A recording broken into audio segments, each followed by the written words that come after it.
And that's just surprising. Whoops. I had James there in my ear for a second. As fun as it would be to cast with Kalaris, it is Pig and myself, the Aussie team here for our next best of 3 between Lambo and InZaNe. Piggly, Wiggly, thoughts on the series? It's time to get InZaNe in the membrane. It's going to be a good one, man. It's going to be, you know, we got to start things nice and loose here, and maybe with a little bit of cringe, just a little. We'll see how we go. It's going to be great. Did hurt a little. Yeah. What can I say, Maynard? You know, a lot. You're here. You're thinking I'm in Kiev to cast some good StarCraft, but I can also make you very embarrassed and awkward as well. It's a superpower of mine. So. Hey, man, I do a great enough job doing that all by myself, but I appreciate the hands up there. So, as a lot of you guys out there would expect, we have a winning record here for Lambo heading into this series. He does very, very well against Zane. They actually haven't hit each other like in a while. Like it's been a hot minute since they faced up in a tournament. No more Meisterschaft, so not so much of that inter-German competition as there once was. You know, they've been obviously butting heads many times years and years ago, but not as much recently. Lambo, of course, recently ascending to that next tier, I would say, of player where he made it to BlizzCon last year. And he didn't look bad there. He had some fantastic games. He wasn't too happy with how he played, but I think the fans definitely thought it was pretty damned good. So, yeah, really well played there by Lambo. And he's just kind of stepped it up. And we've all kind of got eyes on him to see, can he continue to improve this year? Is he going to slow down a little bit? InZaNe, of course, comes in as the big underdog. But if he could take down Lambo, it'd be pretty awesome for the Terran. Yeah, I think there's around 700 MMR difference between these two players at the moment, which is pretty substantial. Once you get past the 6K mark, a couple hundred MMR is a pretty big difference. So let's see if InZaNe can get a nice upset here on stage against this kid. He's made it to BlizzCon. He's made it to the round of 4s, round of 8s pretty consistently in all the WCSs last year. Let's see if a Lambo can continue that power into 2019. We'll be getting to the game shortly enough. So thank you guys for tuning in. Really appreciate it. It's been wonderful here in Kiev. My first ever time in Kiev. Pig's apparently been here before. He's done the circuit. You've been around. I haven't been to Kiev. Haven't you? No. Said no? No. I hope we get to come back, though. Oh, that's what you said. Couple months from now, fingers crossed. See, what happened was I had this conversation with the Muslim, and he sounds just like you, so I got confused. You know, we are, you know, basically very similar. You guys sound exactly the same. I can't tell you guys apart. It's really hard. Pretty much, yeah, just carbon copies, you know. You get a little bit more hair, but your analysis is just top notch, so I do get confused. Guys, we are in game in the bottom right here from Clash, the German Zerg. It is Lambo.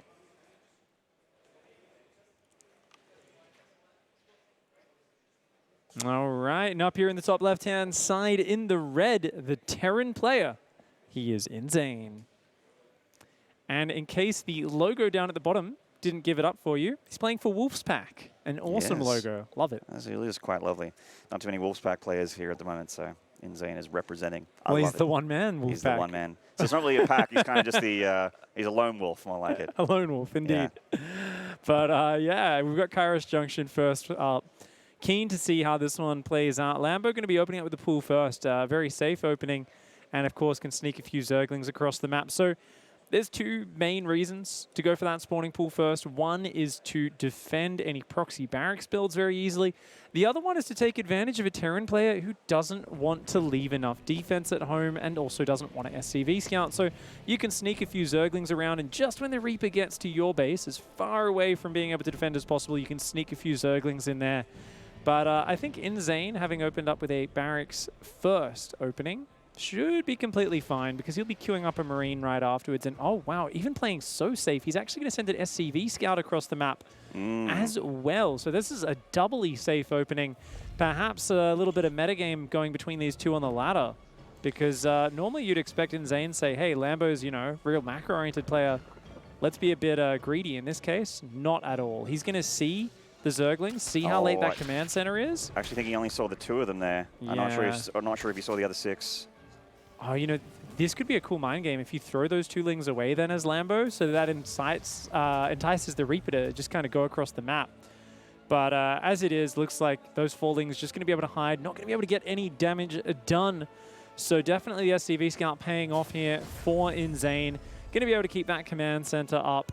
And both players going to progress to the next stage. Of course, Lambo going for a slower than normal Zergling speed. and will no doubt be going up to that third base in the near future as well. Certainly, indeed. Otherwise, been pretty standard for this opening for Lambo. A little bit more on the aggressive side, but otherwise it is all kosher. We're going for that third base here for Lambo. Nothing but drones and queens so far for the German Zerg, as you'd want to have in the early stages here. And it is actually a pretty quick third CC there from InZaNe, but he's putting it up in the main base. Not going to make a wall in at the ground just yet. That Reaper's been on guard duty for a lot of this game. He's actually just relied on the SCV for his scouting information, not using that Reaper at all. Yeah, and I like this adjustment. The way Lambo's been playing, it definitely is needed just to stop those Zerglings poking their way in at any point. Your Hellions come out just so late off this sort of opening as InZaNe. They're not going to be out on the field till about 3 minutes 30. So you just want to keep that Reaper there to be safe. And both players really respecting each other, just scouting around the map are these Zerglings. And InZaNe, of course, has opted for that fast third command center on the high ground. The one gas follow-up, super macro mode for the Terran player. Yeah, prioritizing that mineral income as you'd expect for all the economy things that do cost minerals, the SCVs and the CCs. And these Hellions, which are going to be hitting the field certainly here for InZaNe to get a little bit of map control against Lambo. Try and keep these Queens on guard duty, nearly getting that Reaper, but not quite. Yeah, nice Queen stutter step to get as many shots off as possible there. The Hellions and the Reaper's going to look to try and slow things down and stop that creep from blossoming too far out. The real power of InZaNe's build is, as long as nothing slows you down, you will be able to get those first two medevacs with Stim, handful of Marines out on the map at a really nice, crisp time. In fact, he's actually still building Hellions. So this is an interesting thing we do see more and more recently, is players not just stop at the 4 or 6 Hellions with the 3 command center build, but actually continue to build, sometimes up to 8 Hellions, sometimes even more than that. And Baneling Nest is going to be coming on the way here for Lambo as well. But once again, I mean, it's like the lightest poking. Neither player wants to overextend and get knocked down by the counterplay. No one wants to dive in. So it's been a little bit of poking and prodding and not a lot else. I like what Lambo's doing here, making sure that his army is always active. Yes, they're not on the map trying to deny third bases or poke the natural, but they are just doing something, and that is breaking down these rocks. So if the Terran does push there, which the Terran does love to do, it's a lot easier for the Zerg to get those surrounds. Hellions showing themselves on the edge of that creep there. Queens and Lings reposition themselves just in case. But I like what the Baneling Nest is as well, actually. It kind of makes it a little bit easier to try and get a little bit of Sim City around those Hellions if they try to deep dive. This Overlord seeing that it is going to be Bio confirming the double engineering bays at the front. He hasn't seen the barracks production, obviously, but just seeing the engi bays is enough to know it's Bio. That creep spread's starting to get further and further out on this map, Maynard. Yeah. The Hellions look like they finally... No, yeah, that would have been a bad idea to go in there. The Queen's actually coming all the way out off creep, landing a few hits on those Hellions. Ooh, nice grenade. Reaper grenade. Yeah. Kind of isolates one of those Queens. InZaNe, of course. Assisters have no transfusions. Yeah, going for the high energy one. Nice. Does take it down. The Lings being forced out onto the map there. So yeah, that's why you never walk off creep with those Queens. Probably just a misrally from Lambo, not realizing they would have pathed that way. Still no Evo Chambers on the way here for Lambo. It's almost 6 minutes. He's got Bane speed, but 1-1 is already almost halfway done. I think Lambo thinks he's playing against Battle Mech. I think so, yeah. Because in that case, you just want to get up a lot of Banelings, a lot of supply, but if your opponent has 1-1 before your 1-1 even starts against Bio, like, that's a really, really bad position to be in. He does have these double Evos, but hasn't used them just yet. Oh. He's just not paying attention to them, perhaps. Might have just forgotten it. Yeah. It is something There's you push it down the priority list against Mech because your upgrades aren't as important. It's more important to get a big enough economy and enough material to just deal with the harassment, but we're now seeing things start to move across the map. Hellions, Marines, Medevacs, there's tons of Banelings. Ooh. So InZaNe definitely can't really put on the hurt right now, but just clearing creep, that's all you need. And these Marines being a little bit annoying there, just poking, but it doesn't look like they haven't got combat shield just yet. It is still in production. 1-1, almost done, but not quite. This Widowmine actually just caught there by Lambo, breaks off a few Lings to force it to discharge there. Oh, this Widowmine's going to get a few Lings, but there is so many more left over. InZaNe might have to lift up some units and save them here. Lambo going for the big surrounds with those Lings, actually getting forced back way off creep. InZaNe takes an all-right engagement. Yeah, doesn't end up losing the Marines, keeps his presence here, and that's the important thing. That is going to make it difficult for Lambo to establish creep in the middle of the map. Now, creep's going very far in the north, quite far out through the left center of the map. But as long as there's an opening in the center, that'll give InZaNe the ability to branch off with some nice counterattacks. We see them now going across the creep spread, giving some advanced warning of that.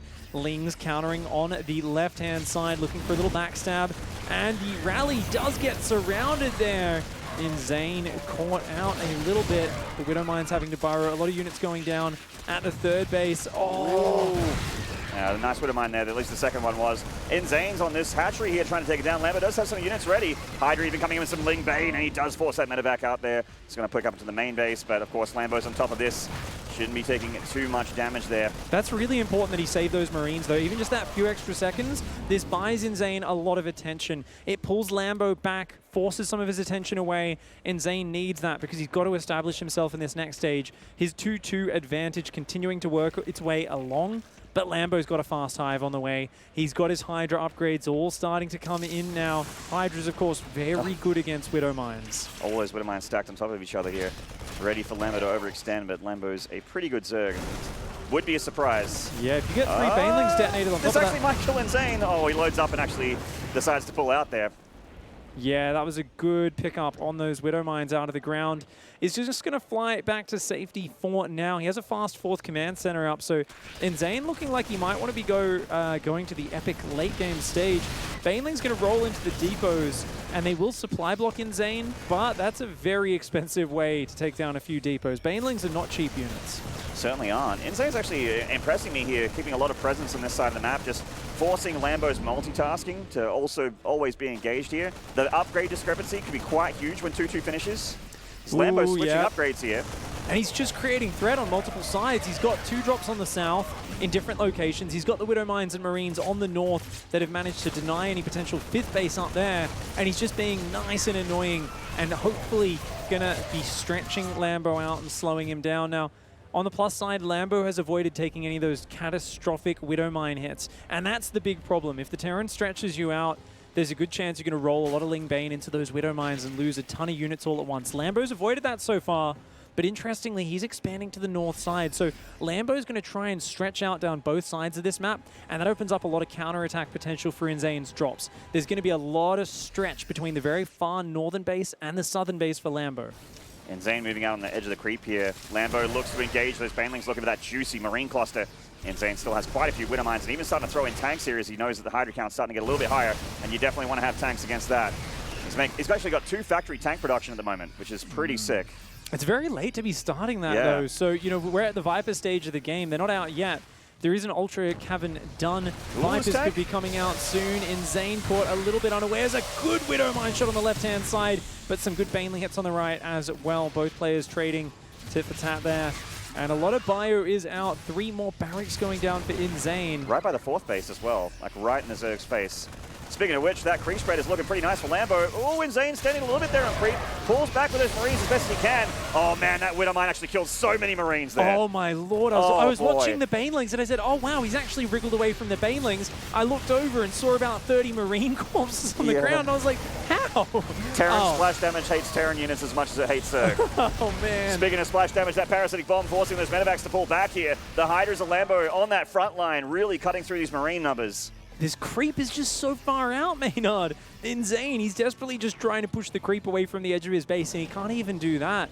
He's got a lot of economy, he's got good upgrades, he's got nice supply, but Lambo's at Ultratech. He's got his own +3 carapace almost done. He's got a lot of units out here. Not many Banelings left, though. I think Lambo has to pull back for now. Yeah, definitely wants a few more Banelings. He's morphing a few more to get thrown into that mix.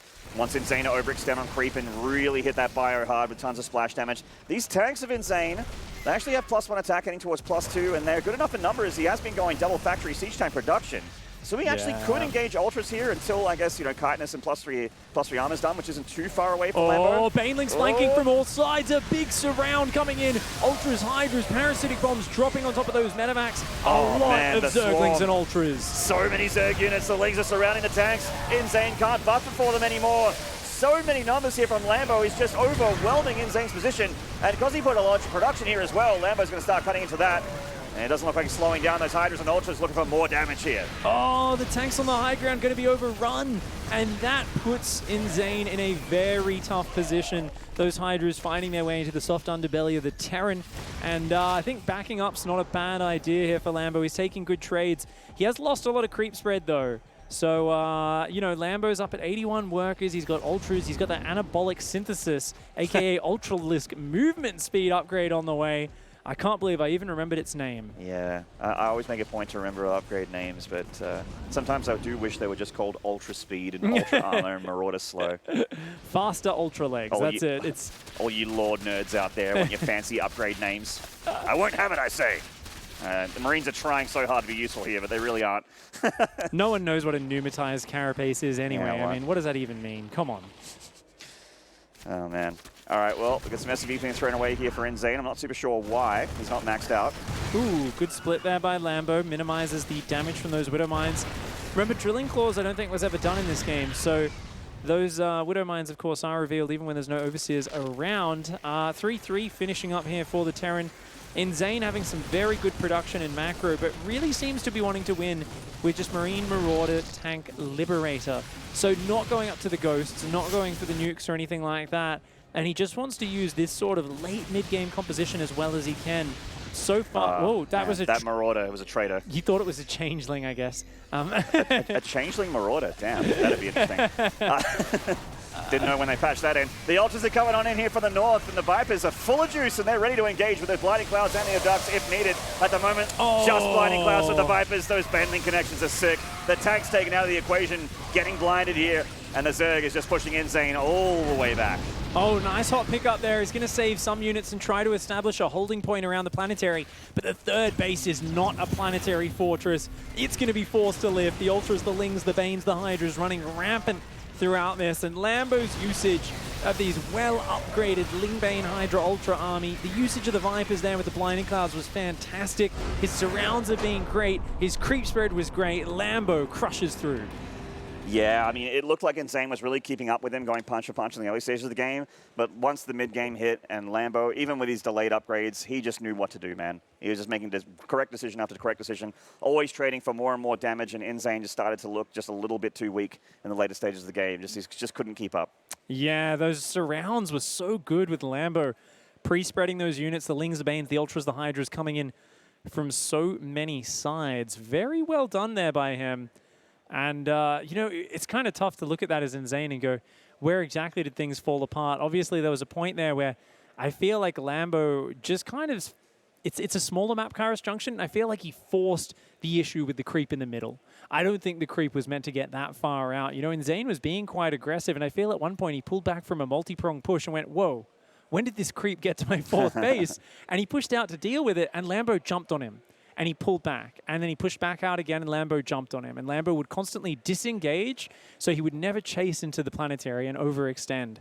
And he would pull back, and he would wait for InZaNe to overstep, and it felt like InZaNe just kept underestimating Lambo's willingness to fight out there on the edge of creep. There's a few times he moved out, his bio was a little bit clumped up against the terrain where they couldn't pull back and spread. The traitor mine, which you called out there, of course. I literally, there was a moment of confusion where I was like, where did those Marines go? The Banelings were over there. They weren't anywhere near that. Oh, a single Zergling dragged a Widow Mine into the Marines. Okay. It does happen sometimes. Widow Mines can be good, and they can sometimes be really, really horrifying. Do you like the fourth base position that InZaNe chose there in that kind of situation? Like, he was using a lot of rallied out bio with a lot of Widow Mines, so it felt like, you know, he was intending to rally across the map and just keep a lot of pressure on with mines and take good fights and control well.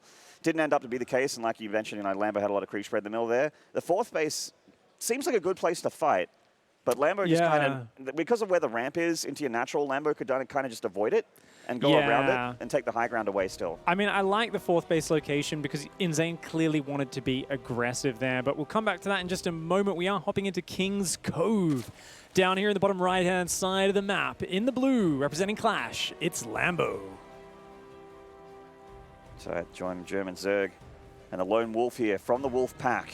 It is InZaNe, the Red Terran. Yeah, you know, sometimes the wolf gets a little bit sad and just howls at the moon if it gets separated from the pack. Other times it goes mad, it goes feral. Yeah, it goes feral, that's right. And goes I think full alpha. It's time for InZaNe to step it up now and show some of that absolutely mad Terran play. This is King's Cove, so I feel like you get 3-4 bases up like in that last map. This is the map where you want to start making 20 ghosts and launch nukes everywhere, Innovation or Maru style, you know? Yeah. I don't know if that's InZaNe style. You know, everyone has their own way of approaching the matchup, but That's something we've seen just gain power recently amongst the top Terran players. I know we've seen Clem massing Ghosts quite a bit here and there when he gets to that stage of the game. Not sure if InZaNe likes to do that, but fingers crossed we get to see some cool stuff. Yeah, there are some late game options for Terran. Obviously, it seems like Ghost is probably the strongest way to go, Ghost Liberator and against Tier 3 Zerg. It is, you know, once you start to get to the point where you have a bank and you can start just making nukes non-stop and you nuke everywhere constantly, it seems so tough as a Zerg to keep up with it. But there are some Terrans out there that just don't like Ghosts, or they don't feel confident using them. They are, you know, an extra unit to micro with spells and that sort of thing. And it's a very slow style as well, right? Yeah. So if you're like, you know, InZaNe wanted to get the tempo going in that last game, going to Ghosts doesn't let you do that, right? It's more of a, we're going to really drag this one out with 1,000 cuts. So I get it. It's like style. You know, everyone has their own way of approaching the game. Some Protoss players never cannon rush. Others only cannon rush, you know? Everyone has their own way to do the strategies. You've got your Nidus Worm Zergs, and you've got your 5 bases or die trying and get Hive Tech Zergs. So that's right. Many different ways to play the game. Reaper expand here from InZaNe getting across the map. Just a regular 1-1-1 opening him from him now. Looks like he got a Marine before the reactor. It's just a little bit of extra at-home safety. Also could potentially pick off Overlords or at least zone them away from the main base. And keep an eye on that third location. It's 2.5 minutes and Lambo certainly wants it. He's just taking his time here. Yeah, the Reaper, you know, the opening here, interesting to see the Reaper stay at home, actually. Because he scouted there was a hatch first, didn't he? Yeah, I guess because this hatchery hasn't been taken yet, he's just like a little careful about some lings skirting around the outside. Yeah, I mean, I guess they could run across. It's just, yeah, interesting. A lot of respect from InZaNe. Feel like there's definitely a little bit of meta there with, you know, even off hatch first, people can send 6 lings across the map if your Reaper's a bit occupied, trying to deny a third or something like that. And Overlord speed from Lambo. This is something that is starting to happen a little bit more lately, but of course, when you see Overlord speed, it could mean a lot of things. It could just be for safety and for scouting, but you know, Lambo's a very confident player. No doubt he's feeling confident against InZaNe, and it might be something a little nuts here from Lambo. You know, I kind of like it because remember we were talking about the upgrades in that last game and how Lambo didn't really have them very early, and that could have hurt him. There's 2 things. Not only is Battle Mech, Cyclone, Hellion very powerful, and you want to delay your upgrades and get a bigger worker count, a bigger army count to stay safe, and then add the upgrades later. BCs are also happening so much at the moment, and I think this is a good way to scout it. It's a huge map.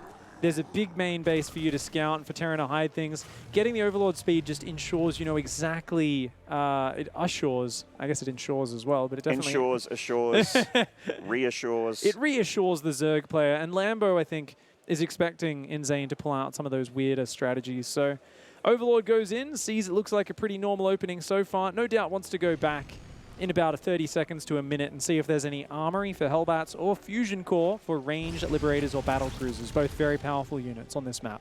Yeah, and like you mentioned, it's just so common now. The Koreans are doing it. It's very, very strong. We saw it in Challenger as well. Overlord gets in and gets a good scout off. No upgrades or anything shown off on that starport. In fact, this Viking first for InZaNe is going to keep Lambo guessing. Whoa! And InZaNe is also guessing. He's like, what do I do? Drops it there on the tech lab and is going to get a Raven here with some Hellions. So this is a little old school.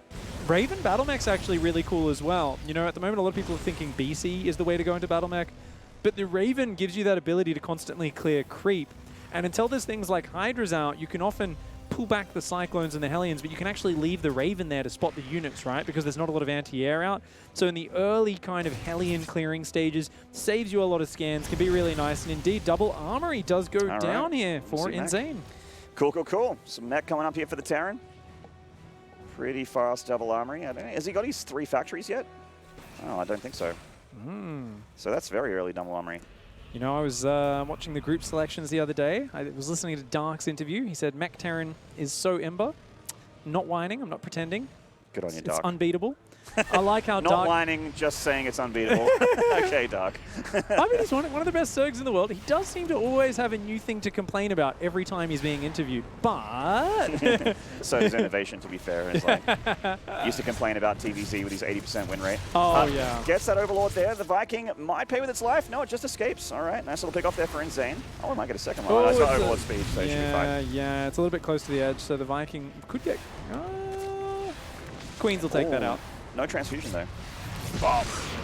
Trades. Yeah. Viking It does go down, as does the Overlord. Overlord wasn't going to be too much more use in the follow-up, so fair enough. Here comes the Hellion Raven, clearing up a lot of these creep tumors. The Raven going way too far dead, forward. Man. Oh, those queens are on the chase. Oh, wow. I can't believe that thing's still alive. Barely. Damn. It needs to go home and get a new fresh coat of paint, as well as everything replaced inside it. It needs a lot of SCV repair right now. Yeah, this Raven reminds me of my my first car. Like, it was good 30 years ago. And right now, yes, it technically does drive from A to B, but it is very, very damaged. We got those factory scouted here by Lambo. Sees the armories as well, so he knows exactly what he's up against. Hydra then gets dropped, and there's that infestation pit. He's going to try and shoot up in a hive here, get those important Vipers out. All standard versus mech affair here for the Zerg. Liberator Harass is going to go down. Now, we haven't really seen any Cyclones in here, so looking a little bit more like some traditional mech. 2 Thors on the way, and oh, he's going to go the double Thor drop. It's a very vanilla mech. Very late double Thor drop, and he is supply blocked, unfortunately, so the medevac's a little delayed. But yeah, I mean, that keeps you safe from the Mutalisks, and from there it'll be lots and lots of tanks. Oh, no. Goodbye, Liberator. I never knew her.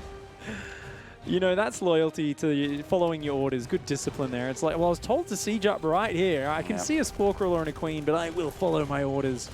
StarCraft units, not known for their autonomy. StarCraft units never ask questions. They do exactly what you tell them to do. So it's always the commander's fault. We're seeing that hive from Lambo there, super fast. Like pre-8 minutes, he starts that hive. Ooh, look at this little Raven being a bit of a cheeky one up there. So many Hellions, my god. Single Marine's going to go down. And yeah, that is a lot of Hellions, Maynard. Did we see any? Oh my gosh, 89 workers for Lambo? Oh yes. He doesn't need drones anymore, but he's still making them. So amazingly, he's going to go to 91 here. Oh, you got to watch out with those Hellions. They're going to go deep on creep, but the Banelings will destroy them. If they can connect, Banelings will ruin these Hellions. That's an if. Oh, but he's got the flank ready. He's trying to get a flank ready. Oh no. InZaNe, it's a trap, don't go in there. Those battling Bane on the left, it's just waiting. This medevac's there with the Thors as well. What are these Thors doing? They drop down in front of the battle. The Hydras are tearing them apart. The Hellbats are engaging, but there's that flight. The Banelings from the backside. More Banelings right in the center. Oh, no. InZaNe gets completely cleaned up there by Lambo. He does not trade very well at all. No! Oh, Jesus.